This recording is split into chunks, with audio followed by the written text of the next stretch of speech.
Ողջույն, սելի բարեկամ, ճանապարհորդություն դեպի Հռոմ։ Պողոսը երկար տարիներ մնաց բանտում, հռոմեական կառավարիչը նրան ազատ չէր արձակում, ցանկանալով լավ տպավորություն ստեղծել հրեաների վրա։ Այդ ժամանակ Փեստոս անունով նոր կառավարիչը իշխանության եկավ, նա հարցրեց Պողոսին. «Ուզում ես Երուսաղեմ գնալ եւ այդ խնդիրների համար այնտեղ դատվել իմ առաջ»։ Պողոսը պատասխանեց. «Ես անմեղ եմ, պահանջում եմ ինձ ուղարկել կայսեր առաջ դատվելու»։ Պողոսը հռոմեական քաղաքացիություն ուներ եւ ըստ օրենքի հռոմեական յուրաքանչյուր քաղաքացի իրավունք ուներ կայսրին բողոքելու։ Դրա համար Փեստոսը համաձայնվեց։ Պողոսը մի քանի այլ կալանավորների հետ ուղղվեց դեպի Հռոմ,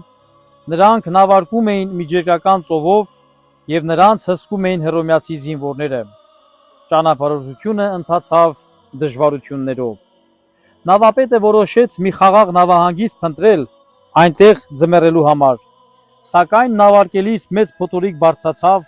որը նավը քշեց եւ ալիքներին հանձնեց։ Օրեր շարունակ ոչ արևն էր երևում, ոչ աստղերը, բոլորը մեծ սարսափի մեջ էին, ոչ ոք փրկության հույս չուներ։ Պողոսը նրանց ասաց. «Քաջալերվեք, որովհետև բացի նավից ձեզնից եւ ոչ մեկի կյանքին վնաս չպիտի հասնի։ Քանզի այս գիշեր Աստծո հրեշտակը երևաց ինձ եւ ասաց. «Մի վախեցիր, Պողոս,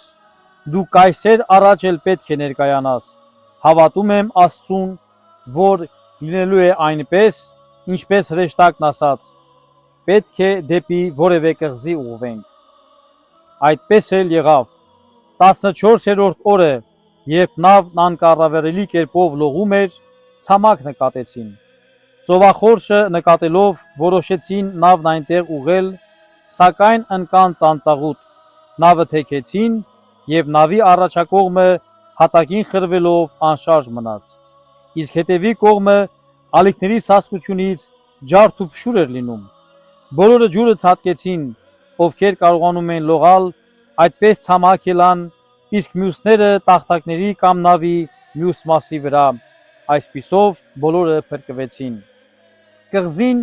ուր դուրս էին ելել, Մելիտենե էր կոչվում։ Նրանք ամբողջ ձմեռ այնտեղ մնացին,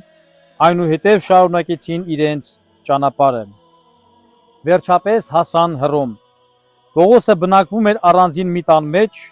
որ հսկվում էր զինվորի կողմից։ Նա ձերբակալված էր, սակայն նրա մոտ մուտքն ազատ էր։ Բոլոր նրանց, ովքեր Պողոսի մոտ էին գալիս,